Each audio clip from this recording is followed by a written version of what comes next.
How to play Real Racing 3 multiplayer with friends. To play Real Racing 3 multiplayer with friends, you need to connect via Facebook and participate in time-shifted multiplayer or special online events. So, first would be time-shifted multiplayer. This is the default multiplayer mode. You race against your friends, ghost data, not live players.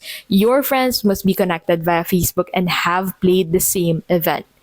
Now, second would be online multiplayer events. These are limited time events where you can race live against other players. You can invite up to 7 to 8 Facebook friends to join these races.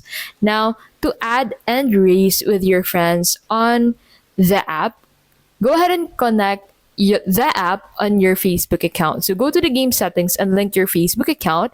And this allows Real Racing 3 to sync to your friends list. Now, your Facebook friends who also play Real Racing 3 will automatically appear in your friends list. You can view their progress, challenge their times, and race against their ghost data. Now, after that, you can go ahead and join multiplayer events. Look for multiplayer events in the game's event section. Invite friends from your list to join the race. Lastly is to compete in TSM races. Select a race and choose to compete against friends. You race against your best recorded times, which appears as AI-controlled cars.